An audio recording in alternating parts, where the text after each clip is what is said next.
Live है।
जय हिंद।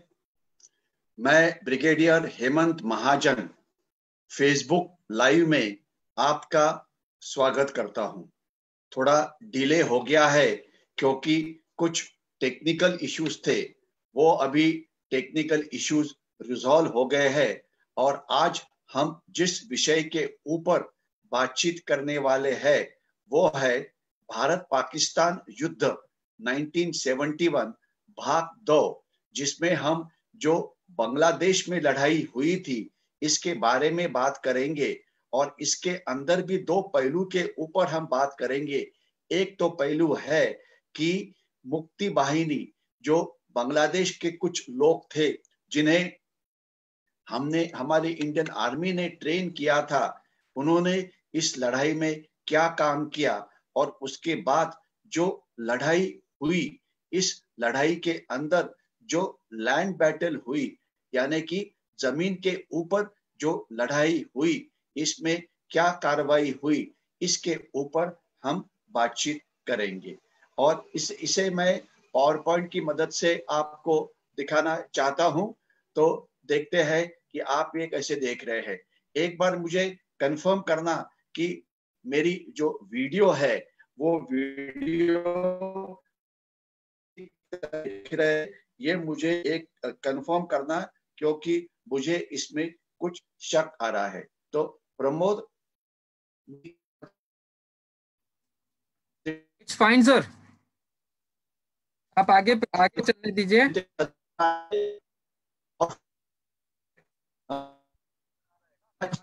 है ना? सॉरी, क्योंकि ये कुछ टेक्निकल इश्यूज हो गए थे, जिससे थोड़ा सा ये लग रहा था कि शायद मैं जो है वो आप ठीक तरह से मुझे आप देख रहे हैं कि नहीं देख रहे हैं। तो ये दो हिस्से जो है बात करेंगे, एक तो मुक्ति वाहिनी और दूसरी जो लड़ाई हुई थी वो लड़ाई। पहले तो मुक्ति वाहिनी क्या चीज थी? पाकिस्तानी आर्मी के अंदर ईस्ट बंगाल रेजिमेंट नाम की एक सेना की रेजिमेंट थी। जब मुजीबुर रहमान ने बांग्लादेश को स्वतंत्र करके डिक्लेयर किया, तो ये जो बंगाली ऑफिसर्स थे और जो बंगाली सोल्जर्स थे, उन्होंने बोला कि हम अभी पाकिस्तान के लिए लड़ाई नहीं करेंगे, और उन्होंने एन मास रिजाइन करना शुरू कर दिया। तो ये जो सोल्जर्स थे बांग्लादेशी आर्मी के, जो बांग्लादेश के अंदर या तभी के ईस्ट पाकिस्तान में थे, उनको इकट्ठा किया गया और उनको मुक्ति वाहिनी इस प्रकार का नाम दिया।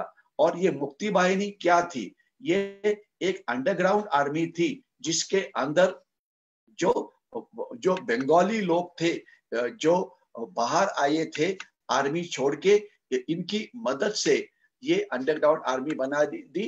ये पाकिस्तानी आर्मी का हिस्सा था और इनको जो शस्त्र थे वो हमने दिए और उन्हें 11 अलग अलग हिस्सों में बांटा गया। अगर आप ये मैप देख रहे हो, ये सभी जो इंडियन आर्मी के ऑफिसर्स थे, इनके नीचे ये काम कर रहे थे। और अब देखिए कि ये जो अलग अलग सेक्टर्स है, इस सेक्टर्स के अंदर इन्होंने काम किया। ये देखिए, सेक्टर नंबर 6 है, ये सेक्टर नंबर 7 है, ये सेक्टर नंबर 8 है, सेक्टर नंबर 9 है। यानी कि आप इंडियन आर्मी ऑफिसर्स की कमाल देखिए कि इन्होंने बांग्लादेश के बॉर्डर के ऊपर तो काम किया ही मुक्ति वाहिनी को तैयार करने का, इसके सिवाय वो बांग्लादेश के बिल्कुल अंदर भी चले गए और इन्होंने बहुत सारी जो मिलिट्री टारगेट्स थी, पाकिस्तानी आर्मी के कैंटोनमेंट है, उनके ब्रिजेस है, उनके रोड है, इसके ऊपर हमला किया। आपको ये पता होना चाहिए कि जो ऑफिसर्स यहाँ पे थे, ये बहुत ही बढ़िया सोल्जर्स थे, सभी ब्रिगेडियर रैंक के थे, सभी बहुत ही अच्छे कमांडोज थे और उन्होंने कमांडो ट्रेनिंग की मदद से इनको ट्रेन किया और उनको लीडरशिप देते हुए अच्छा काम किया। तो अगर आप देखेंगे कि अगस्त के अंदर उन्होंने अलग अलग टारगेट्स के ऊपर हमला करना शुरू किया। आपको याद होगा कि मार्च से ये बांग्लादेश की जो क्राइसिस थी ये शुरू हो गई थी। मुजीबुर रहमान ने इंडिपेंडेंस डिक्लेयर कर दिया था। उसके बाद पाकिस्तानी आर्मी ने बांग्लादेश के अंदर अत्याचार करने शुरू कर दिए थे और तभी हमारी प्राइम मिनिस्टर श्रीमती इंदिरा गांधी ने बताया था कि लड़ाई करो, लेकिन फील्ड मार्शल साम मानेकशॉ जी ने बताया कि नहीं, हमें दिसंबर तक रुकना पड़ेगा। तो ये मैंने आपको पहले ही बताया हुआ है। तो ये जो मुक्ति वाहिनी थी, इन्होंने कुछ एयर स्ट्रिप्स के ऊपर कब्जा किया। इसके बाद 3 से 16 तक जो लड़ाई चली, इसको ये आप लड़ाई नक्शे के ऊपर देख रहे होंगे, जो अलग अलग भाग है बांग्लादेश के, वहां पे उन्होंने काम किया। इनकी ऑर्गेनाइजेशन कैसे थी? इनको 2 हिस्से में बांटा था। इनकी कुछ तकरीबन 50,000 तक, करेक्शन 2.5 लाख तक इनकी संख्या थी। ये वॉलंटियर फोर्स था कि जो पाकिस्तानी आर्मी से तंग हो गया था। इसमें काफी सारे सोल्जर्स थे बांग्लादेशी राइफल्स के। इसके सिवाय जो ईस्ट पाकिस्तान राइफल्स थी उनके भी थे। कुछ रिक्रूट्स भी बाहर से भी लाए गए। तो ये इसके बाद पहले थोड़े देर तक बॉर्डर सिक्योरिटी फोर्स ने उनको मदद की, लेकिन उसके बाद इसका पूरा कंट्रोल ये इंडियन आर्मी के पास चला गया। और ये जो ऑर्गेनाइजेशन थी लड़ाई की, ये इस प्रकार से है, अलग अलग बटालियंस, जिसमें नेवल फोर्स भी था, जिसमें एयरफोर्स का फोर्स भी था, इसके सिवाय अलग अलग फोर्स थे। और आप ये यहाँ के कुछ हीरो देखिए। एक थे मेजर जियाउर रहमान, ये बाद में बांग्लादेश के प्रेसिडेंट बने और उसके बाद उनको मार भी दिया गया था।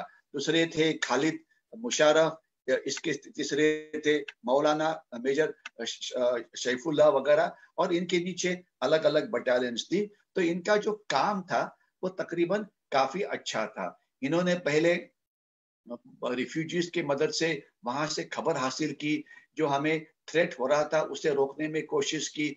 उन्होंने अंदर जाके खबर निकालना शुरू किया। इसमें ये इंश्योर हो गया कि जो नक्सल्स जिनके साथ ये कुछ गड़बड़ कर सकते थे, इनको भी न्यूट्रलाइज किया गया। पाकिस्तानी एस्टेब्लिशमेंट के ऊपर नजर रखी गई। इंटरनेशनल कम्युनिटी को लगा कि ये ईस्ट बंगाल के लोग हैं, कि यही इन्हें खुद ही लड़ाई करना चाहते हैं। और ये अलग अलग सेक्टर्स है जहां पे उन्होंने अच्छा काम किया। ब्रिगेडियर जोशी ये बीनागुड़ी से कमांड कर रहे थे। ब्रिगेडियर प्रेम सिंह रायगंज में थे। ब्रिगेडियर एन.ए. सलीक जो वीर चक्र थे वो कृष्णनगर से बात कर कंट्रोल कर रहे थे। ब्रिगेडियर शुभेग सिंह ये अगरतला से कंट्रोल कर रहे थे। ब्रिगेडियर वड़के ये भी महावीर चक्र विजेता थे, वो मसीमपुर में थे। लेफ्टिनेंट कर्नल राव और उसके बाद ब्रिगेडियर लखपत इन्होंने जरैन से काम किया। और ब्रिगेडियर संत सिंह जो महावीर चक्र विजेता थे, इनकी डिप्लॉयमेंट आपको यहाँ पे नजर आ रही है, जहां से उन्होंने इनको कंट्रोल किया और उनका अच्छा काम किया। जो अलग अलग काम मुक्ति बाहिनी ने किए ये आपके सामने है। रेड्स है, एम्बुशेस है, उनके रोड के ऊपर हमले करने हैं, जिससे पाकिस्तानी आर्मी को अपनी रोड की प्रोटेक्शन करनी पड़ी। उनको हर एक जगह के ऊपर सिक्योरिटी लगानी पड़ी। तो ये अलग अलग चीजें थी। और इतना ही नहीं, तो इसका उद्देश्य ये था कि पाकिस्तानी आर्मी के लिए पूरी बांग्लादेश की जो बॉर्डर है इसे एक्टिवेट करना था, ताकि पाकिस्तानी आर्मी पूरी बॉर्डर के ऊपर फैल जाए और उनको अंदर की जो स्ट्रॉन्ग पॉइंट्स है, जो अंदर के जो बड़े शहर है, उनकी रक्षा करने के लिए कोई मौका ना मिले। और इससे इंडियन आर्मी ने बहुत अलग अलग छोटे छोटे ऑपरेशन किए, जिससे उनका डिफेंसिव पोस्चर इंप्रूव किया गया। पाकिस्तान किस प्रकार से रिएक्ट करता है ये पता किया गया। तो ये बहुत सारी जो ऑपरेशंस थी ये बनाई गई। और यहाँ पे डिटेल में देखिए कि लोग सोचते हैं कि ये लड़ाई सिर्फ 4 दिसंबर को शुरू हो गई और 16 को खत्म हो गई, लेकिन उसके 6 महीना पहले हमने अलग अलग जगह के ऊपर अलग अलग हमले करते हुए पाकिस्तान आर्मी को इतना तंग किया कि वो ये सोच ही नहीं सकते थे कि वो कहां से कौन सा अटैक आ रहा है, कहां पे कितने सोल्जर्स है। उनको लग रहा था कि इंडियन आर्मी सब जगह से, चारों दिशा से इनके ऊपर हमले कर रहे हैं। इसमें मैं एक ही हमले के ऊपर थोड़ा ध्यान आपका ले जाऊंगा, वो है बैटल ऑफ पाचागढ़ की, जो 26 नवंबर से लेकर 2 दिसंबर तक इसके ऊपर लड़ाई की गई। इसकी बात इसलिए कर रहा हूं कि बैटल ऑफ पाचागढ़ ये ऐसा एरिया है जहां मेरी बटालियन 7 मराठा लाइट इन्फेंट्री ने काम किया। ये लड़ाई के पहले थे। याद रखे कि 7 मराठा का जो रेजिंग था ये 1963 में हुआ था, और उसके बाद 1965 के अंदर के वॉर के अंदर उन्होंने थोड़ी देर के लिए हिस्सा लिया था। उसके बाद वो नागालैंड है वहां पे तैनात किए गए। और उस समय नागा बंडोखोरी चल रही थी, तो वहां पे नागा बंडोखोरों के ऊपर हमला करने के काम 7 मराठा को दिए गए। और इस प्रकार के एक हमले में ये याद रखना चाहिए कि उनके ऊपर नागा बंडोखोरों ने हमला किया और 7 मराठा के लोगों ने वो हमला को तोड़ा। और इस हमले का जो 7 मराठा के अंदर एक नागा ऑफिसर थे, उनका नाम था तब कैप्टन आओ, यानी कि कैप्टन इंतिलिबा आओ। ये खुद एक नागा थे और उनके ही प्लाटून के ऊपर नागा बंडोखोरों ने हमला किया। लड़ाई के अंदर कैप्टन आओ ने 2 नागा बंडोखोरों को मारा, जिसके लिए बाद में उन्हें सेना मेडल से पुरस्कृत किया गया। इसी हमले के अंदर एक थे हमारे हवालदार काशीनाथ बोड़के। काशीनाथ बोड़के के हाथ में केवल एक 2 इंच मोटर था। अगर आपको पता है, मोटर ये ऐसा वेपन है कि जो इनडायरेक्ट फायर के लिए इस्तेमाल किया जाता है। तो काशीनाथ बोड़के ने इस 2 इंच मोटर का इस्तेमाल करते हुए 2 नागा बंडोखोरों के सर तोड़े। इसके लिए काशीनाथ बोड़के को भी सेना मेडल से सम्मानित किया गया। तो ये अच्छा काम करने के बाद इन्हें ऑर्डर मिला कि अभी आप बांग्लादेश की लड़ाई के लिए तैयार हो जाए। और इसमें पलटन के कमांडिंग ऑफिसर थे कर्नल बिडकीकर, लेकिन जो 2IC थे मेजर फडणवीस, ये थे इंदौर के। ये एक बहुत ही शूर अफसर थे। इसमें दो चीजों के बारे में मैं बताना चाहूंगा कि जब पाचागढ़ के हमले के लिए 7 मराठा तैयार हो गई, तो पाचागढ़ में शत्रु, पाचागढ़ एक गांव था, वहां पे पाकिस्तान का जो डिफेंस था ये काफी स्ट्रांग था। जब इन्होंने पहला हमला किया, इसमें बटालियन को काफी कैजुअलिटीज सहन करनी पड़ी, काफी सारे लोग मारे गए। सूबेदार दौलतराव फड़तरे पहले हमले में वो उन्होंने अपने प्राण का बलिदान किया। उस हमले के लिए उनको सेना मेडल से गौरव किया गया। इसके सिवाय दूसरे हमले के अंदर भी पाचागढ़ के ऊपर जीत करने के लिए यश नहीं मिला। तीसरा हमला किया गया और तीसरे हमले के अंदर पाचागढ़ के ऊपर कब्जा किया गया, लेकिन इसकी कीमत 7 मराठा ने बहुत ज्यादा खून दे के दी। काफी सारे लोग मारे गए, काफी सारे सोल्जर्स जख्मी हो गए, काफी सारे ऑफिसर्स जख्मी हो गए। तो इसमें मैं एक ही ऑफिसर की बात करने वाला हूं कि वो थे मेजर निजामुद्दीन। इनका नाम मैं इसलिए ले रहा हूं कि वो अल्फा कंपनी के कंपनी कमांडर थे। जब वो हमले के लिए मराठा रेजिमेंट जाती है तो हमेशा पहले वो अपना वॉर क्राई ये पुकारती है और उसके बाद वो हमला शुरू करती है। तो 7 मराठा का या मराठा रेजिमेंट का वॉर क्राई है छत्रपति शिवाजी महाराज की जय। जब मेजर निजामुद्दीन ने छत्रपति शिवाजी महाराज की जय पुकारने के लिए अपना मुंह खोला, वहां से पाकिस्तान की तरफ से एक फायर हुई गोली उनके मुंह में घुसी और मुंह के जो एक उनका जो लेफ्ट चीक है, जो लेफ्ट वाला गाल है, वहां से वो बाहर आ गई। अगर उनका मुंह बंद होता तो ये शायद बुलेट उनके दांत से उनके सर में चली जाती और उनका वहां पे देहांत होता। लेकिन इसलिए कि उन्होंने छत्रपति की जय बोलने के लिए बोला था, मुंह खोला था, इसलिए वो गोली थ्रू एंड थ्रू चली गई, जिससे वो जख्मी तो हो गए लेकिन वो जिंदा बच गए। तो ये मेजर निजामुद्दीन के सर गाल के ऊपर या उनके चीक के ऊपर ये मार्क आज भी है। उसके बाद जब पाकिस्तान की हिस्ट्री लिखी गई तो इस हिस्ट्री के अंदर इन्होंने बैटल ऑफ पाचागढ़ को काफी अच्छी बात इसके बारे में की है। उन्होंने बोला है कि यहाँ पर 7 मराठा एलाय ने शूरता के साथ बहुत बार हमले किए और अल्टीमेटली पाचागढ़ को कैप्चर किया गया। आप यहाँ पे पाचागढ़ शायद देख रहे होंगे कि ये आपको नजर आ रहा है। ये देखिए, अगर मेरी एरो आपको नजर आ रही है तो यहाँ पे आपको पाचागढ़, यहाँ ये देखिए, यहाँ पे आपको पाचागढ़ ये नजर आ जाएगा।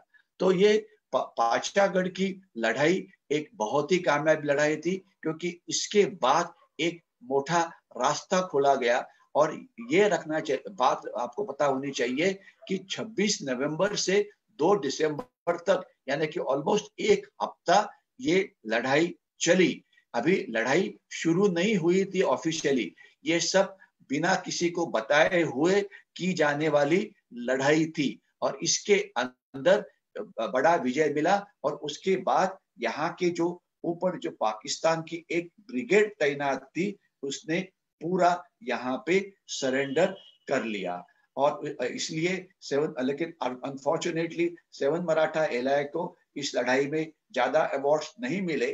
3 सेना मेडल तो मिले, लेकिन उनकी जो कैजुअलिटीज थी वो काफी ज्यादा हो गई थी। यही आपको मैं बोलना चाहता हूं। लेकिन उन्होंने बहुत ही शूरता के साथ पाचागढ़ के ऊपर कब्जा किया और ये जो लड़ाई है ये एक बिल्कुल महत्वपूर्ण लड़ाई समझी जाती है भारत बांग्लादेश के इतिहास में, क्योंकि इस लड़ाई के बाद जो मेन रास्ता था वो रास्ता खुल गया, जिससे आगे वाली लड़ाई जो है वो काफी आसान हो गई।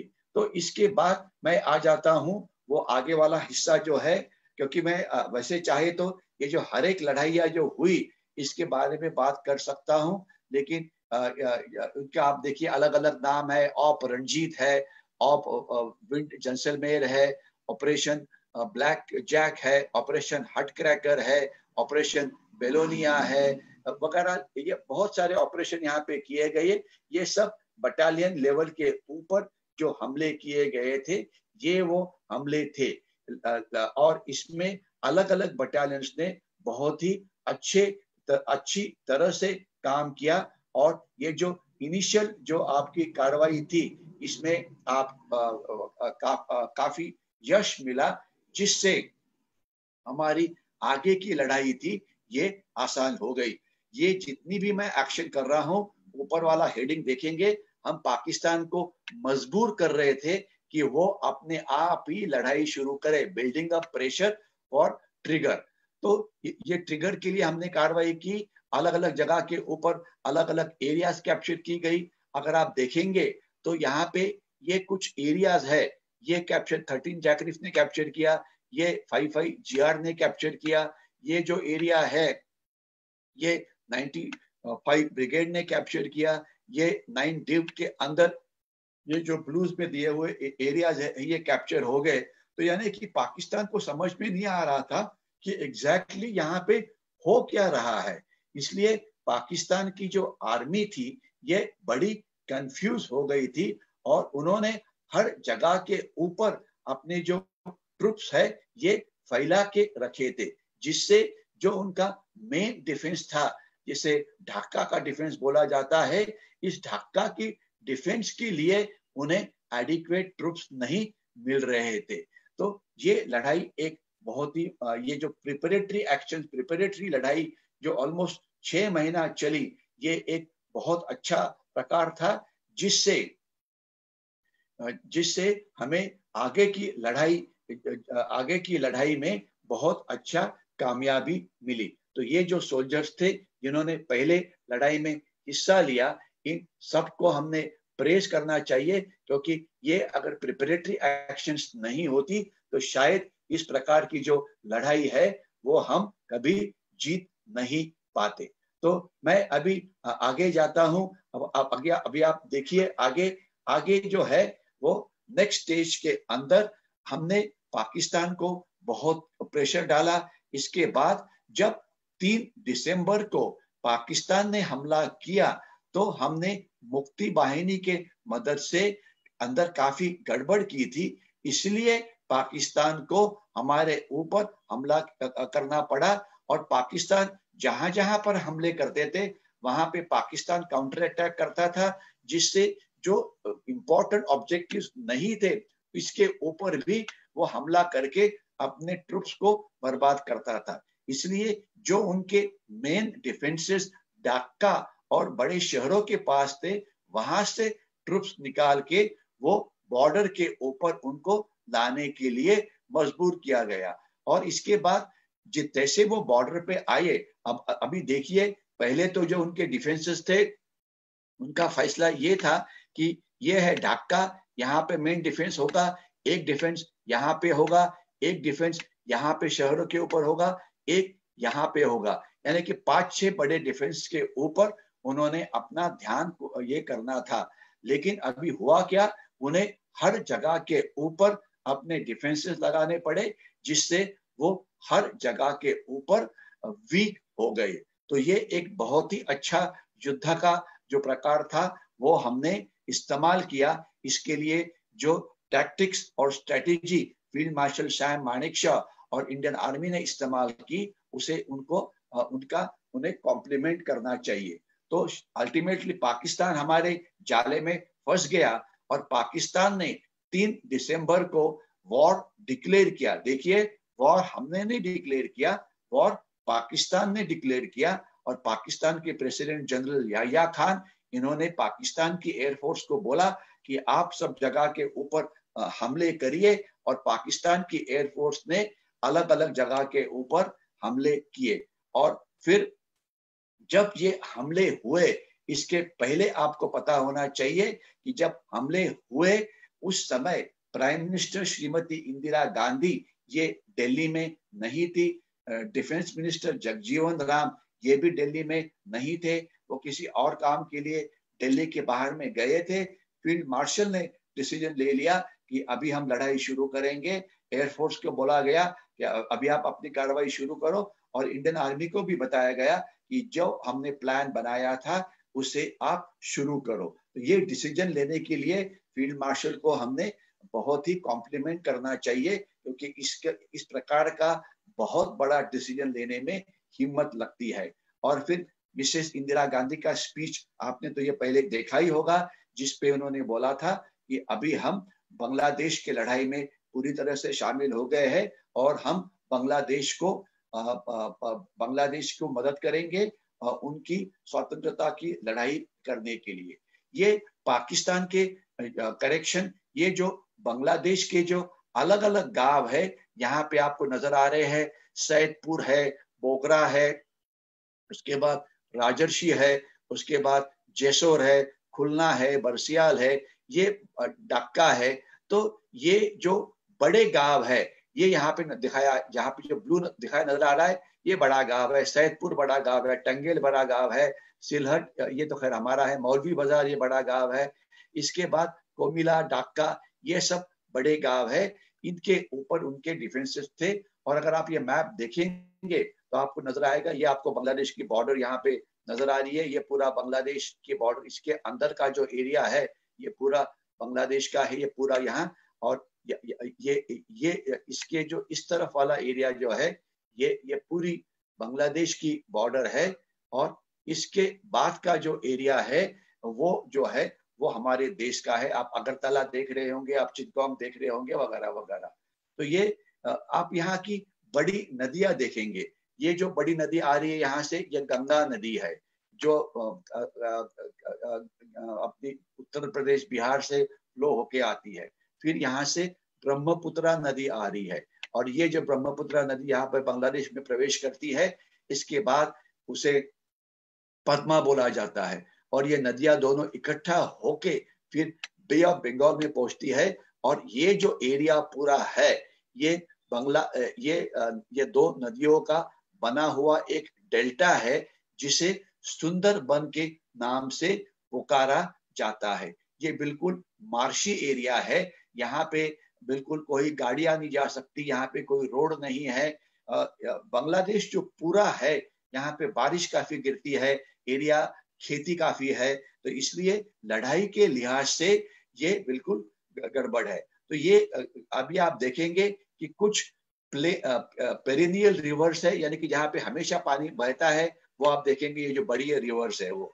उसके बाद यहाँ पे छोटी छोटी हिल्स है, छोटी छोटी टेकड़ियां है। इसके सिवाय जो डेल्टाइक प्लेन है, जो गैंजेस का जो मैंने बताया था वो आपने देखा हुआ है। इसके बाद जो रिवर एरियाज है, लेकिन उसके आजू बाजू का एरिया प्लेन है, वो अभी आपको लाल में नजर आ रहा है। इसके बाद जो नॉर्थ बंगाल का जो प्लेन है वो अभी आपको इस अलग कलर कोड में नजर आ रहा है।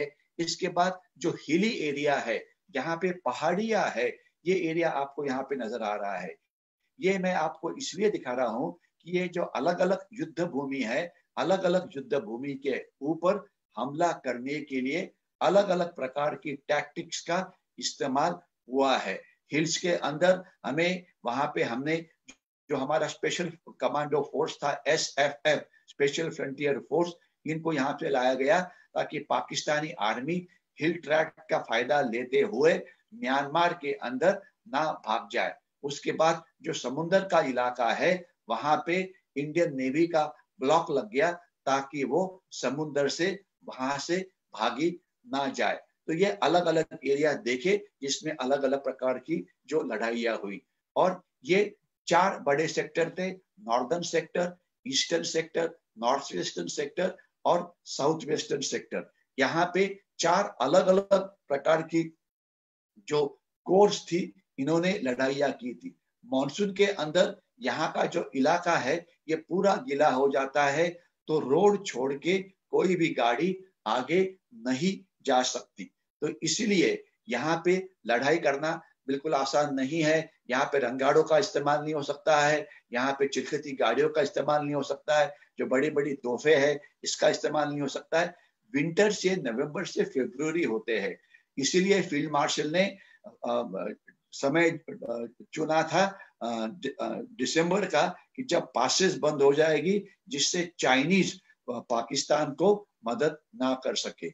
यहाँ पे मैकेनाइज्ड ऑपरेशन यानी कि टैंक की वॉरफेयर ये बिल्कुल इम्पॉसिबल है। और ये गोरिल्ला ऑपरेशन के लिए ये जो एरिया है ये बहुत ही अच्छी है। ये अगर आप देखेंगे तो मैं इसको अभी मेरे ख्याल से मैंने 20 या 25 मिनट से ज्यादा समय अभी लिया हुआ है, और अभी मैं सिर्फ यहाँ जो युद्ध भूमि है इसके बारे में आपको दिखा रहा था। तो अगर आप देखेंगे कि यहाँ पे एरिया पूरा अंडर डेवलप्ड है, यहाँ पे रास्ते बहुत है, यहाँ पे नदियां बहुत है, तो इसलिए इस नदियों को पार करने के लिए भारतीय सेना ने छोटी बोट, लोकल बोट्स, छोटी नदियों का इस्तेमाल किया। इसके सिवाय बड़ी बोटों का इस्तेमाल किया। रेलवे तो इस इलाके में है ही नहीं। अलग अलग जगह के ऊपर नदियों को क्रॉस करने के लिए ब्रिजेस बनाने पड़े। काफी जगह के ऊपर हेलीकॉप्टर ऑपरेशंस का इस्तेमाल करना पड़ा। और इस इलाके में केवल 7 एयरपोर्ट्स है जो आपको नजर आ रहे हैं। ढाका है, चिटगांव है, और बाकी छोटे छोटे एयरपोर्ट्स है। तो यानी कि वहां पे एयर का इस्तेमाल ये बहुत ही कम हो सकता था। तो ये इंडियन आर्मी ने ये प्लान ये किया कि ये जो ढाका है, जहां पे इनके मेन डिफेंसेस थे, इस ढाका के ऊपर अलग अलग दिशा से हम हमले करेंगे, ताकि बोगरा से भी करेंगे, मगरूर से भी करेंगे, चांदपुर से करेंगे, अगरतला से करेंगे, टैंगली से करेंगे, ताकि इनको पता ना लग जाए कि क्या हुआ। तो अभी इसके बाद मेरा समय 20 मिनट का था, वो अभी खत्म हो गया है, इसलिए मैं अभी रुकूंगा। और आगे आने वाले दिनों में जब हम फ्राइडे को शाम को 9:30 बजे मिलेंगे, तब हम ये देखेंगे कि इंडियन आर्मी ने शुरुआत में क्या किया, मुक्ति बाहिनी ने क्या किया, ये तो आपने देखा है। अभी हम ये देखेंगे कि पाकिस्तान ने क्या प्लान बनाया था इस लड़ाई को लड़ने के लिए, क्या वो प्लान सही था, और उसके बाद हम देखेंगे कि इसे इंडियन आर्मी ने किस प्रकार से डिफीट किया। तो यहाँ पे अभी मैं रुकने वाला हूँ। अगर आपके कुछ सवाल होंगे तो मैं ले सकता हूँ। अगर सवाल शायद मुझे यहाँ पे नजर नहीं आएंगे क्योंकि हम जूम के ऊपर से बात कर रहे हैं, लेकिन अगर आपके सवाल है तो हम आप सावरकर स्मारक को भेज सकते हैं, जिससे हम कुछ सवाल आगे इसमें ले सकते हैं। लेकिन अभी तक मैंने जो आपको बताया, पहले भाग के अंदर मैंने आपको बताया था लड़ाई क्यों हुई बांग्लादेश की, लड़ाई के पहले हालात क्या थी, हमारी पॉलिटिकल लीडरशिप, मिलिट्री लीडरशिप किस प्रकार की थी, और हमने लड़ाई के लिए कैसे तैयारी की। और जो अभी आज जो दूसरा हिस्सा हुआ, इस दूसरे हिस्से में मैंने आपको बताया कि इंडियन आर्मी ने 5-6 महीने के लिए लड़ाई के लिए कैसे तैयारी की, मुक्ति बाहिनी को कैसे तैयार किया, अलग अलग बहुत ही डेयर डेविल ऑफिसर्स ने उनको कैसे इस्तेमाल किया, और इंडियन आर्मी ने पाकिस्तान को अलग अलग प्रकार के युद्ध के टैक्टिक्स इस्तेमाल करके उनकी फौज को सब बॉर्डर के आस आने के लिए कैसे मजबूर किया, ये सब मैंने आपको बताया। और अभी हम जब शुक्रवार को मिलेंगे तो पाकिस्तान का जो लड़ाई का प्लान था उसके बारे में बात करेंगे, और जो एक्चुअल लड़ाई हुई जो 4 दिसंबर से 16 दिसंबर तक चली, उसके बारे में हम बात करेंगे। अगर आपको ये हिस्सा अच्छा लगा होगा तो इसे जरूर लाइक करिए और ज्यादा से ज्यादा लोगों के साथ शेयर करिए, क्योंकि 1971 की लड़ाई ये एक हमारी हिस्ट्री में एक बहुत कामयाब लड़ाई है। ये हमारा ग्रेटेस्ट विक्ट्री है हमारी इस लड़ाई के हमारी युद्ध इतिहास के अंदर। तो इसलिए हमें इसके बारे में सभी को पता होना चाहिए। और इतना ही नहीं, तो आज की जो चैलेंजेस है इसके बारे में मैं 1 मिनट बात करके आगे जाता हूं। इसके बाद लड़ाई खत्म होने के बाद मुजीबुर रहमान बांग्लादेश के प्राइम मिनिस्टर बने, उनको बाद में मारा गया। उसके बाद एक वहां पे मिलिट्री डिक्टेटरशिप जनरल जियाउर हक की वहां पे सरकार आ गई। उस समय फिर पाकिस्तान ने वहां पे इंटरफेयर करना शुरू कर दिया। उन्होंने नॉर्थ ईस्ट के अंदर फिर इंसर्जेंसी को ये करना शुरू कर दिया। अभी जो प्रेजेंट सरकार है वो हसीना वाजद की है, जो मुजीबुर रहमान की बेटी है। उन्होंने अभी जो रेडिकलाइज्ड लोग हैं बांग्लादेश के, इनके ऊपर अच्छा कंट्रोल किया है और अभी हमारे उनके साथ दोस्ती है। और इस लड़ाई से सबसे बड़ा जो फायदा हुआ वो ये था कि पाकिस्तान जो भारत के साथ खुद को इक्वल समझता था, वो अभी समझ नहीं रहा है, क्योंकि पाकिस्तान दो हिस्सों में बांटा गया। 71 के लड़ाई के बाद पाकिस्तान ने बहुत कोशिश की थी कि बांग्लादेश फिर उनके साथ एक बार मिल जाए, लेकिन वो मिलने की संभावना अभी बिल्कुल नहीं है। तो यहीं पे मैं रुकता हूँ और ये सब सोल्जर्स को सैल्यूट करते हुए, मेरे ही पलटन के तकरीबन 100 से ज्यादा लोगों ने यहाँ पे अपने प्राण का बलिदान दिया है, तो इन सबको सैल्यूट करते हैं, यहाँ पे रुकते हैं और मैं पूरी प्रेजेंटेशन यहाँ पे रुकता हूँ। जय हिंद।